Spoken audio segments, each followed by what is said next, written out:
aloha and welcome to another episode of Sustainable Hawaii. I'm your host, Hunter Heaivilin, and we are joined this week by Annie Koh, Ph.D. student in the Department of Urban and Regional Planning at the University of Hawaii at Manoa. Thanks for joining us. Today we're going to be waxing about planning for equity and the environment.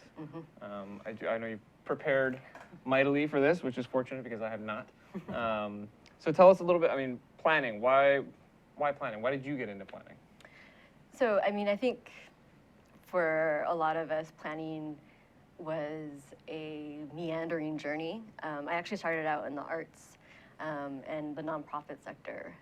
But the more I thought about it, the more I realized that I'm really interested in how communities come together around arts, around social justice issues, and that really led to planning as a discipline. And I think, in many ways, planning is, I think, the way Howell Baum put it. He was a planner out in Baltimore. It's the organization of hope. And the idea that if you have, it's basically the urge to make things better, right? But instead of sort of going at it willy-nilly, sort of understanding the complexity of it, and understanding the complexity of the communities who are involved, understanding that you don't know, that you don't understand everything, and trying to fit those pieces together is really actually, I think, at the heart of planning. A lot of people think about planning as sort of this very spatial, physical planning. So people will be like, oh, can you fix the highway system? It's like, oh, I'm sorry, there are planners who do that. But I think for planners, maybe such as you and me, we're interested, not necessarily the technical aspects per se, but more thinking about how do we make decisions and how do we create a process that's fair and inclusive and sustainable. Well, I think that sort of highlights an interesting aspect of planning, that it is so diverse. You've got everything from sort of urban form, urban design, to form-based code, and even all the way through to community planning, yes. Which I think is a bit more of your focus, and sort of environmental aspects woven in, which is more mine.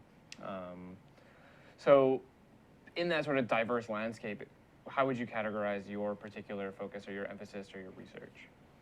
So I am looking actually at temporary projects for my own research. And I think part of that came out from this desire to understand, how do people get involved in making a city, right? How do you get involved in shaping a city to your needs, to your neighbors' needs, to your kids' needs, to your grandkids' needs? And frankly speaking, most public meetings, no diss to the folks who actually run them, they're terrible. They're long, they run with Robert's Rules of Orders, they're often grouch sessions, and so that's not actually that attractive, even for someone like me, right? This is what I love, this is what I'm obsessed by, but to actually go to many public planning meetings, it feels like a chore, right? So thinking about how would you entice someone. It's an endurance requiring activity. And I think that's that sort of participatory requirement, and we'll get to that again later, is important, right? I think you should have those public meetings, but I think beyond that, if there's a chance for sort of a demonstration project, right? So I think pop-up projects are often a really easy way to help us imagine how to make the city better in a way that doesn't necessarily rely on so many bureaucratic rules and regulations. Well, it becomes sort of a light version of what these changes could be, and allows people to sort of experience the various physical changes or social organizations that could potentially scale or be applied in a broader area. Yes. So this sort of temporary urbanism, or these temporary projects, to me, I would think of them as being a fairly novel phenomenon that's come about, I would say, in the past maybe 10 years or so. Is that the case, or is there a longer history that I'm unfamiliar with? So I think the current formation is actually quite new. I think if people have seen the parklet down on Coral Street, this came out of a project called Parking Day, right, which is basically take over a parking spot and turn it into a park.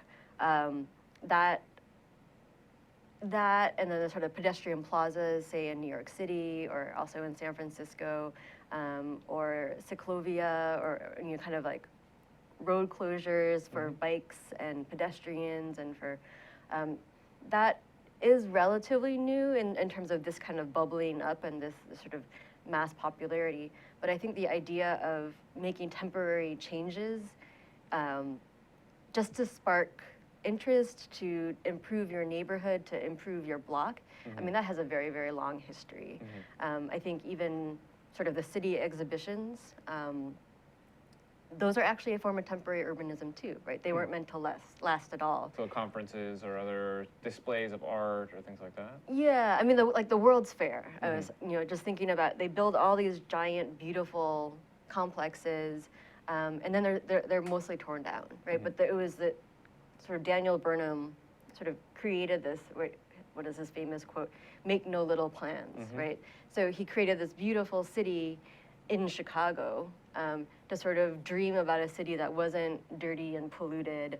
And there's a sort of a long history of community gardens, right? I think in New York City in the 70s, when there was sort of this mass disinvestment in the city, a lot of neighborhoods ended up with vacant lots, right? Abandoned properties, landlords torched their buildings to get some insurance money and then left.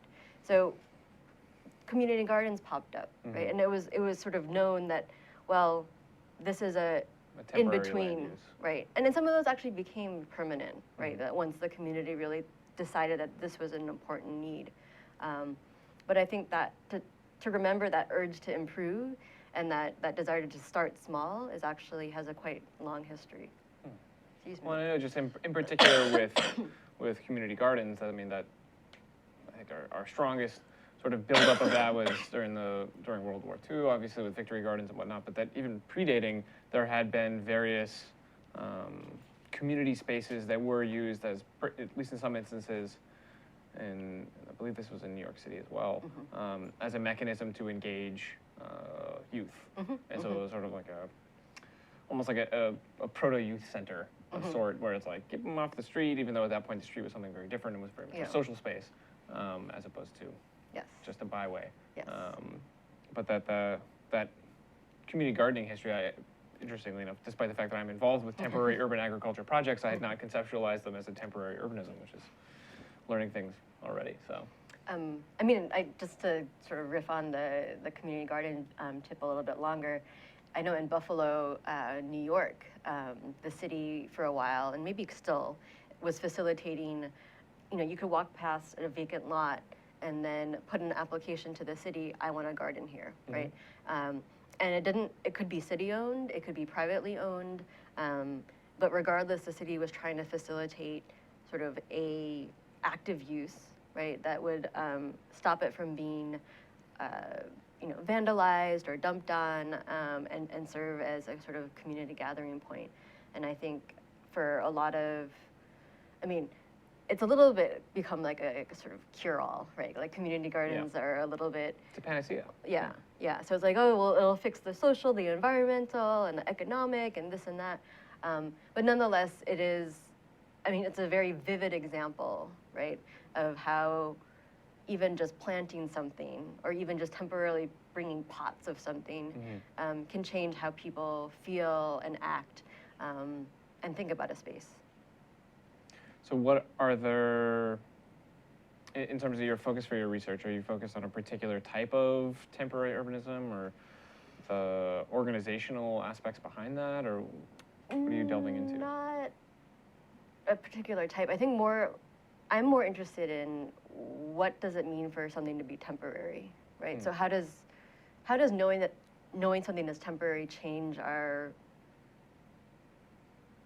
understanding of it, right? So is it, we get to take more risks, right? You don't have to, or you can burn the candle at both ends, or is it almost being too modest, right? Like it's hard to imagine that things will fully change, so we'll take what little we can now, right? So I think it there's sort of both an optimistic and a pessimistic part of me that looks at temporary urbanism as both a way, sort of a gateway drug, right, to thinking of how do we make cities better, to also this is just a little, a half step. Yeah, like, oh, here, play with a little bit of, space Yeah. until the big kids come and make money from it. Put another tower up. Yeah.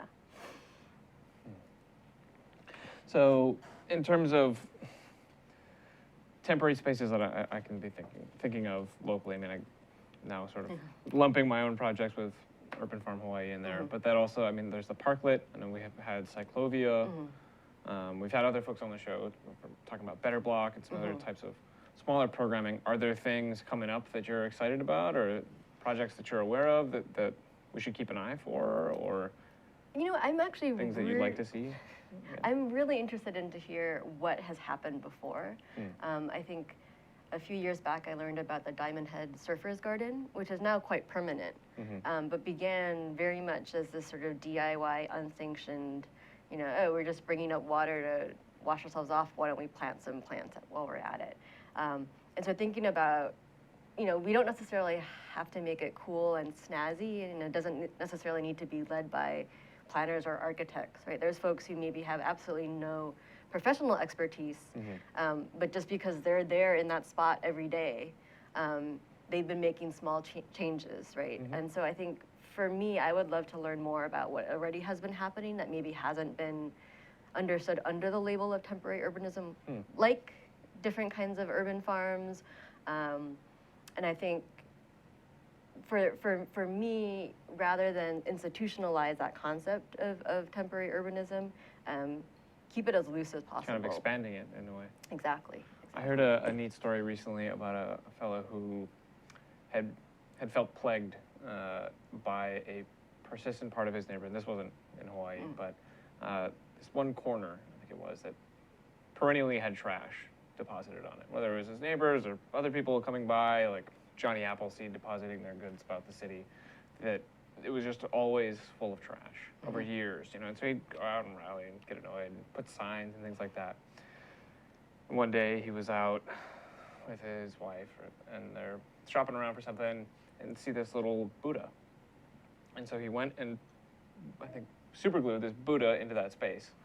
And over the course of about 5 years, it went from having been completely trash-ridden to something that, and he's not Buddhist, but that it became a sort of a small shrine. So people would be leaving things for it and cleaning it. And then over time, it became built into like a physical structure, and then it became a tourist destination where he had somehow like single-handedly created this whole other. He created a place out of what had been sort of a dumping space. site. Yeah. So it was a pretty That's interesting awesome. little, pretty tiny intervention with considerable effects. So. That's awesome. Yeah.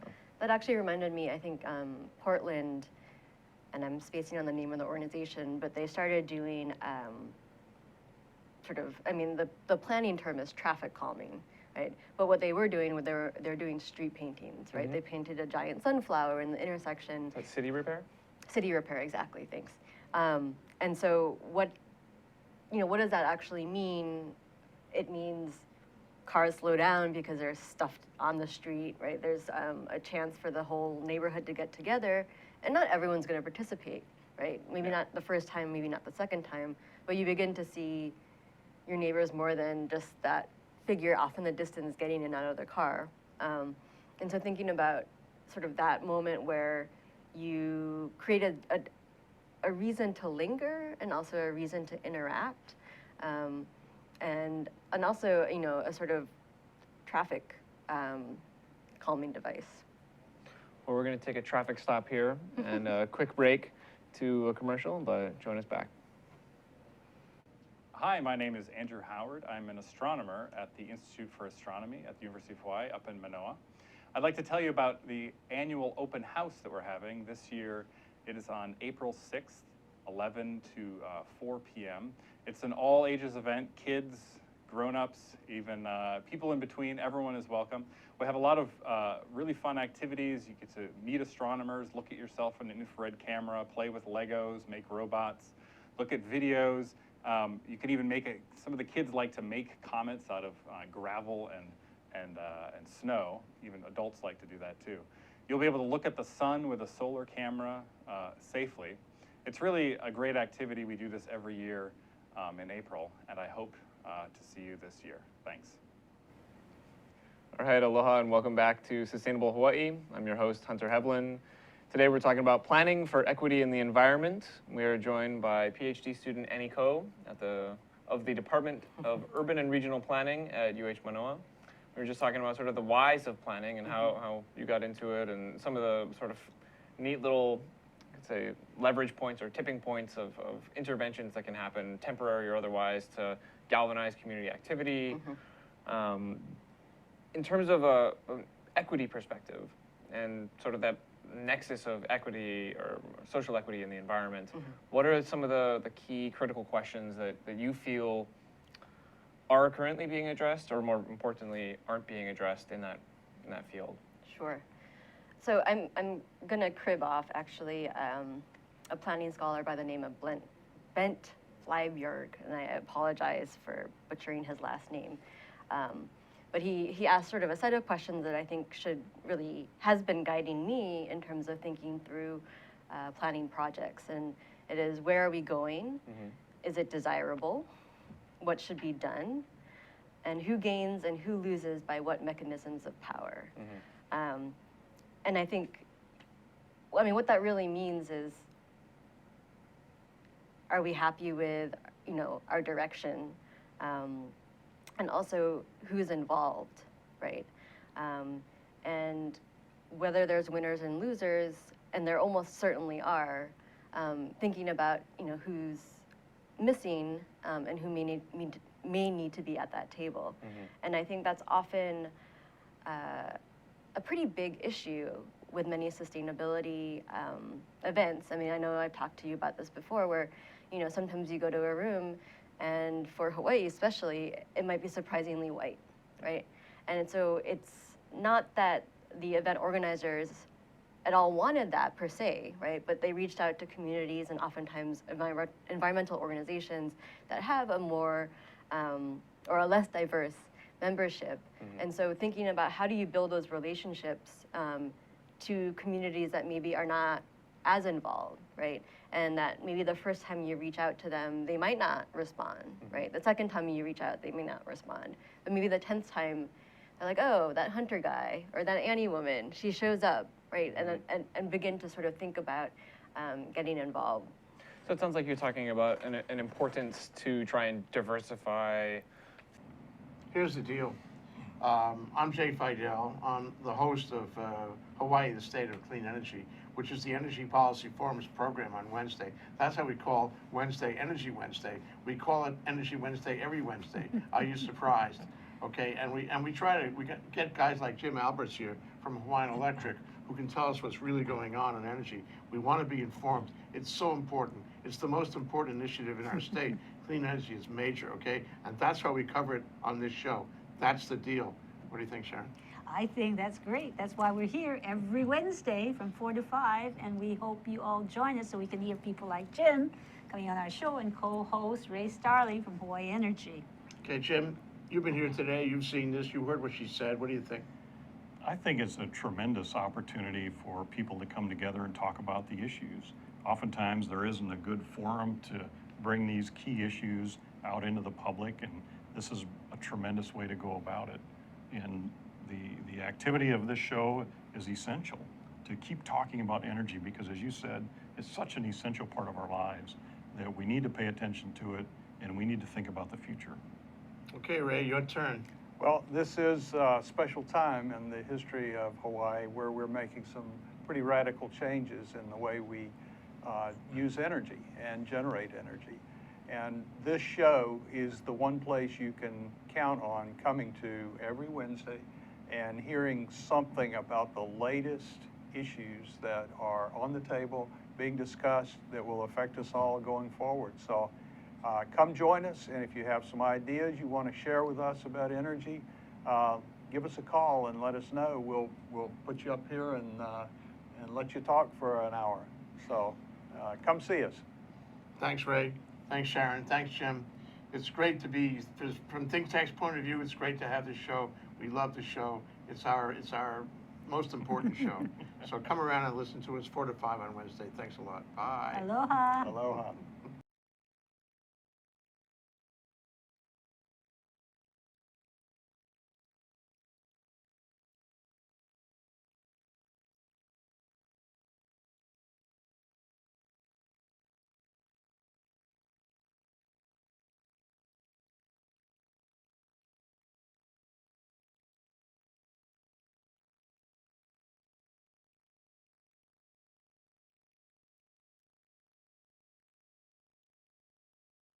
Hi, my name is Sachiko Slomov. I'm the floor manager of ThinkTech Hawaii here.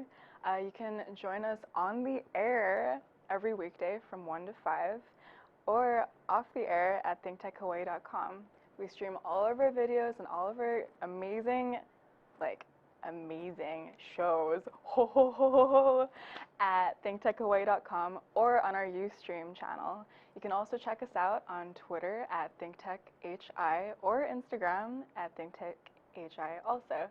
I'll be listening and I hope to see you there. Thanks. Actually flat out said, I am more worried about, and I mean, this makes sense in many ways, being homeless than I am about having a park for my kids to play at, right? And so I think that's something that we really struggle with in planning, is that we sort of make assumptions. Oh, well, of course a park is good, right? Everybody likes parks. So we'll put in a park, but how does that impact the surrounding area? And what does that mean for affordability? Yep. And I think on that level, we really struggle with how do we balance and how do we at least acknowledge these conflicts? And I think that sort of, to honor that there is going to be a conflict and put it out there and then think about what are ways to mitigate that or come up with better solutions is incredibly important. Or engage the broadest diversity of people that are potentially going to be impacted. Yes. Yes. That's something that we have sort of been thinking about and are trying to scheme on ways to address with urban agriculture and some of the programming that I'm involved with, where it is very much a gentrifying tool, and which is part of the reason why we're given the access to land in areas where land value is very high and from an agricultural standpoint would be unaffordable. Right. But that because of the sort of image aspects as well as the community engagement that landowners often tend to or have of late supported that type of programming, particularly for the gentrifying aspects, and that we as a sort of urban planters then are faced with the very common tenure issues of agricultural production overall. Right, right. And I think that sort of trendiness is both of urban ag and of some of these sort of sustainability projects is both so exciting and then also so worrisome, right? And I think, people's sort of pushback is something that we as planners also need to both expect and learn from. I'm thinking of a story. There's a book that came out last year called Incomplete Streets, right? Which is a fantastic book. I highly recommend it. And in one of the chapters, they're talking about the story of a bike path in Portland, and the bike path was being proposed for a predominantly African-American community who basically initially just said no, right? And people were like, how could you be against a bike path? Like, everybody likes bike paths. And like, the community said, when we asked for sidewalks, you said no one was here, right? When we asked for better traffic signs, no one was here, right? And then suddenly, because bikes are the thing to do, you're like, oh, guess what? We're gonna bring a bike path to your neighborhood. And so thinking about that long-term history and that long-term relationship building is something that is incredibly important, but oftentimes we're just focused on this is the new best solution, or this is the new trendy thing. And it doesn't mean that thing itself is bad, right? Just because it's trendy and popular. But thinking about the context in which you're presenting it, and to whom and in what fashion, I think is incredibly critical. Well, I think it brings up another issue. We talked about sort of people and having seats at the table, right? And so this is something that I've thought about from a public participation standpoint, is what measure of engagement is sufficient, right? Because there has to be some boundary, right? Because there's the people that are always going to show up at the meeting anyway, And then there's the things that can be done to bring people who might show up. And then there's those who hadn't heard about it. And then there's those who don't even want to be there and beyond, right? And so what's the smallest fraction of representation that needs to be present, right? Because it is sort of an endless process, right? You would never have the meeting because you would be busy trying to get everyone to attend the meeting or to hear about it or to even know that they exist. Right. And so that's something that I've thought about from a public participation standpoint is what is what's a sufficient level, what's an acceptable level, and what's an ideal?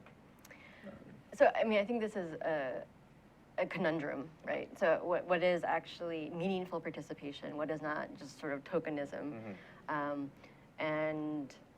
And then also respecting that people are incredibly busy, right? And if you're asking a community that is working class, that may have 2-3 jobs, that, you know, even an evening meeting might be very difficult for that person to make.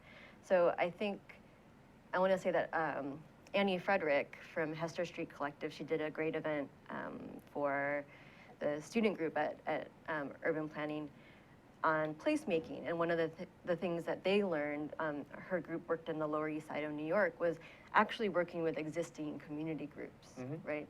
And so and that obviously doesn't get everybody, right? But if you're tapping into networks that already exist, and they may not necessarily be obviously connected to you. It's not necessarily focused on whatever the topic is. Right, but they have, you know, roots they have ways to connect with people. And so in that Portland bike path case, they realized that they had sort of sent a young white woman consultant sort of out into the neighborhood with sort of no context, no introduction, and of course she got very little sort of feedback or response. And so they brought on actually a sort of advisory board of folks from the community who then sort of made those introductions and then began to sort of make those bridges. And so for me, it's less about what percentage of people do you need from a community to I really didn't participate. mean actual numbers. Yeah, But but thinking about, right, you're never going to get it you're never going to perfect. have everybody. Right, Yeah. right. But what are the mechanisms by which you could actually reach into a community and begin to really connect all those different pieces? Well, thank you for helping connect all these pieces. We're going to take a short break. We'll see you hereafter. Aloha, I'm Keli'i Akina, president of the Grassroot Institute and host on Ehana Kako, a weekly program on the ThinkTech Hawaii broadcast network. Ehana Kako means let's work together. Think of the sad alternative, let's not work together. Here in Hawaii, with all of our diversity and the richness of the people, it's important for us to come together around issues on the basis of what's right, and what's good, and what's going to serve the common good.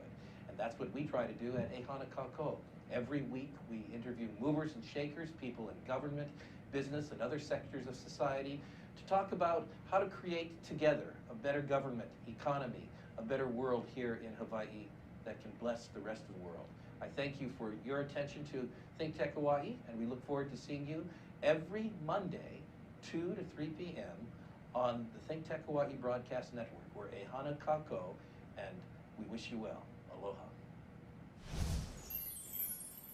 All right, aloha and welcome back to Sustainable Hawaii.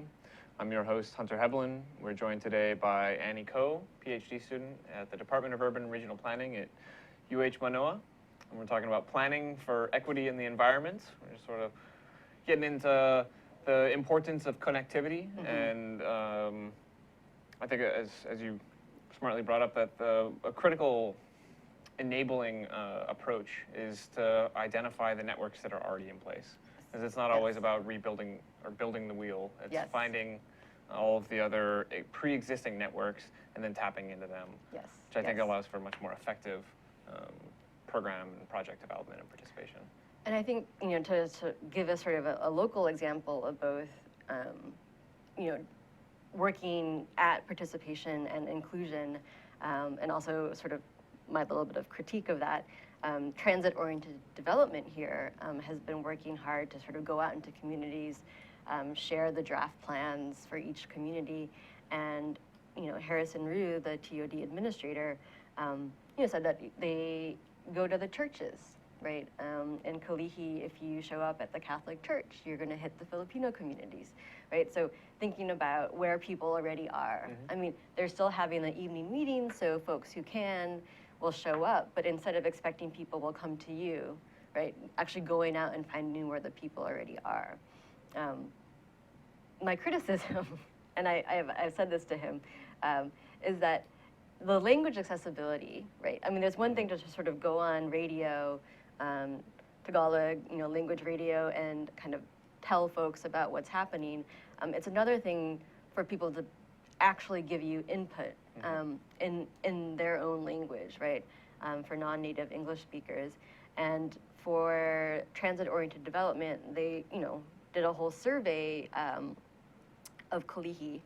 And I remember being very impressed because it, in the summary of the draft plan, it talked about, oh, we provided surveys in English, Tagalog, and Ilocano. It's like, wow, that's great. Turns out they gave people the option of requesting surveys in Tagalog and Ilocano. And then only 3 people requested them, and none of them turned the surveys back in. So thinking about, okay, there was a truly good faith and meaningful attempt to sort of solicit input from an immigrant community, but it didn't quite. There was a missing key. There's a missing piece, and to actually have input from those folks, and not just a notification of the community, would have required, I think, a much longer process, which in many cases I know governments don't have. Or don't think they have, right? But I think in the long term, if you get that participation and buy-in, then you have a much better likelihood of sort of continued buy-in, right? Well, I think it gets to the difference between a community meeting and a sort of consistent dialogue. Yes. Right, because I think for the type of planning that you're sort of beginning to speak towards is that for this long range and these larger impacts and bigger shifts to our physical, built infrastructure and planning and highways and wherever else it might be, that these are things that are going to have long-term impacts, and ideally would have a slower planning process so that there can be a broader engagement, but that at some point it's sort of like it stops being a set of meetings. I think that's just the way that lives are lived, right? If you want to be active and participatory in that process, which is interesting because I think for a few of us, like what I'm realizing at least now in my life is that it's like those meetings are becoming a part of just how I live, because there's always something going on, and that many of us, obviously, in the planning department and elsewhere, you see the same faces at a lot of these. Right.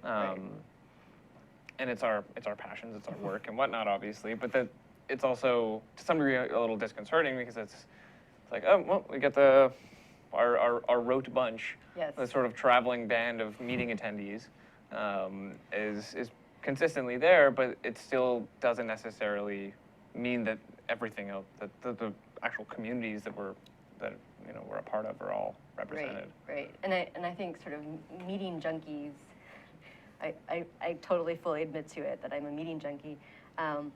We can fill a room, honestly, right? For the Ala Moana TOD workshop, the cafeteria was pretty full at Washington Middle. TOD being the transit-oriented development. Yes. And the sort of, I think the organizers of the event were quite happy. It felt like the outreach worked. But if you actually ask, who is in the room, right? And who is missing, then you begin to sort of feel a little bit itchy and sort of a little bit more concerned. I am of Korean descent, so I have a keen eagle eye for Korean people. And Ala Moana is full of Korean people. That room did not have any Korean people, except for me. So thinking, okay, what does that mean for? And you were there more as a planning enthusiast. Yes, I was not a Korean not community, as a community member. No, I was not a Korean community representative. So thinking about who is missing, that kind of language accessibility, or even those kind of the outreach, right? Is the flyer in language, or if they come, is there someone to help interpret? And I know some of these sort of possibilities are made available, but really thinking through and embedding them into these meetings.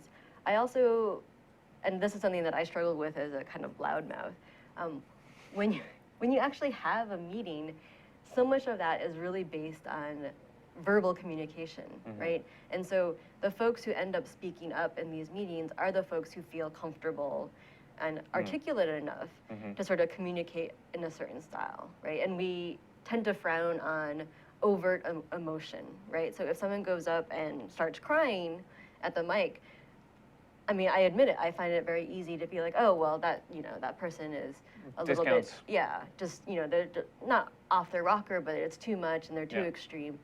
But when it comes down to it, sort of decisions of how your neighborhood should be, right? How we share space together, that feeling of do you belong or can you stay, are very emotional issues, right? So are we willing and can we sort of accept the emotion in participatory processes, that we can't just have very articulate, very fact-based, sort of very rational enlightenment type conversations, but sometimes it will be messy, that it will be full of kind of hurt and anger and confusion. And so I think for me, that moment of like, can we not, like, I feel like we have to let go of our type A personalities if we really want participation, and sort of embrace the fact that there are going to be people in the room who are annoying, right? There are going to be people in the room who are inarticulate. There are going to be people in the room, excuse me, who can't quite figure out what they want to say, but nonetheless they're there because they feel like they need to be in the room. So I think for that, I really do wonder sort of, right, who is in the room, what happens in the room, and even where is the room, right? I mean, it makes a huge difference, I think, to have a meeting in a school cafeteria than having it at Mission Memorial Hall, right? I mean, even just sort of the physical space changes how you feel, right? Is there a stage? Is there a podium? Are you the audience very obviously, or does it really feel more like a level playing field? And so even thinking through sort of almost the social engineering aspects of how we bring together folks to talk about how do we make our city better are actually pretty neat to think about, but also important to think about. Wow. Yes. I mean, it's obvious that you've thought heartily about all of these things. I mean, I had an interesting experience a couple weeks ago. I was at a community meeting, and at the end of it, a turn, we were talking with the other people at the table, and I asked somebody, I was like, oh, what do you do, all that. And the guy said, I go to meetings. And offered no other explanation subsequent. That was it. That was all he said. And it wasn't, and I, the next day, saw him at another meeting, interestingly enough. But that it seemed like it's even a profession for some. Right. I mean, obviously we have professional implications of attendance, but it seemed to be all that he does, which I found quite fascinating. It must be very in the know. But that also, even from like a representation standpoint, like, was still from a, still a white male. Yeah. That's like, has the time or the opportunity to make that what he's dedicating himself to. And so I think you bring up a really interesting, particularly in terms of the spatial aspects of how the sort of power dynamics are often, I think, unintentionally replicated just because of the way that things are arranged. Yeah, yeah. And I mean, I think sort of planners, as they moved away from this, I am the expert, all will listen to me, Robert Moses style kind of dictatorial frame, to something that's more participatory, more facilitator style, have really tried to pick up those soft skills. But I think it remains incredibly difficult, right? And I think we should acknowledge that and sort of push ourselves and really think about, I mean, how do you get people who don't speak the same language to come together and think about, okay, how would you make your neighborhood better, right? How would you get people who may not even like each other? How do you get people across generations? How do you get people, one of whom might be racist to the other person, right? So, I mean, I think thinking through what are the ways to connect us without being all Pollyanna, oh, everybody loves each other, right? And I sort of also get itchy. I mean, I use the word community planning. I mean, I talk about it all the time, but there's actually not a community per se, right? Communities are complex. They're full of conflict and contradiction, and sometimes a community might actually just be a temporary coalition. And so thinking through kind of those moments of why don't we just accept, right, that messiness, without like letting it just devolve into chaos. And I think being open to that would be a big step, I think, to improving equity in terms of the planning process. So when you say embracing that messiness, is sort of, you're talking, getting back to sort of that like fact-based type A of the sort of the valuation process that I think a lot of people go through, where it's saying, well, if this guy had numbers and facts and that person was weeping, it's a very it's hard to the natural inclination for some, and I would say often for me, is at least that it's not, they're not given the same weight. Right. But that an approach then would be to sort of try and maintain sort of that background cognizance of all of these different things, and that's something that I've been finding interesting of witnessing other people's work or how they approach various situations. It seems like there then becomes like two different dialogues, right? Because one is about like what's being discussed and all of these things, and the other one is about how things are being discussed and how they're framed, and it becomes very complex very rapidly, particularly when you start going down the rabbit holes of like, well, how many community groups should be reached out to, and like what's sufficient and what feels sufficient for you. And I think that's often what it really comes down to, because planning, as we've gotten into today, is amazingly diverse. And in some cases, those are more like autocratic and like, this is the way it is, here's your city block, enjoy, or you better enjoy. Has obviously fallen out of favor in large part, but that I feel like there's still a novelty to the sort of participatory aspects, where it very much is left in the hands of the planner themselves to try and figure out, well, what is most equitable, right? And because it's also about your own time investment and your own capacity to manage the various entities that are involved, as well as your ability to just attract them into the room to facilitate those dialogues. I think, so Leonie Sandercock, who actually was visiting Hawaii briefly, but she wrote about planners' sort of need for the 21st century, and one of the things she said, we have to think about therapeutic planning, and it's not the there, feel better sort of planner as a shoulder to cry on, but therapeutic in the sense of sort of transforming our understanding of our relationship to each other, to government, to the city. And I think from that standpoint, I really wonder, if we don't build in the time, if we don't, right, like, we have consultants and we have sort of these beautiful charts and all these maps and this and that, but if we don't really build in the time for a participatory process and don't acknowledge the difficulty of creating those relationships, to find those networks that do exist, if they don't exist, try to begin to build them, then we're really going to struggle, I think, in terms of transforming people's relationship with each other in the city. Well, this has been enlightening for me, certainly. I definitely agree that I think the modifications or the growing interest in being more concerted in our efforts to have a broader participation, as well as trying to be more cognizant of the ways in which these various discussions are framed. I look forward to sort of the growing trend of that, and also ideally some sort of sussing of the best practices for it that I think can make it easier, because I do feel like in many ways that it is still sort of a shifting landscape of like, well, what works and what doesn't, and there's very much an innovative aspect to it, which is enticing, but it's also I guess kind of there's still some further testing that needs to be done, we could say. But thank you very, very much for joining us today. Thanks, it was a pleasure. And thank you all for joining us as well. Once again, Annie Koh, Ph.D. student in the Department of Urban and Regional Planning at UH Manoa, and I'm your host, Hunter Heaivilin. Join us here every Thursday for Sustainable Hawaii, show about making the transition from being individual consumers with rights to building communities of producers with responsibilities. Aloha.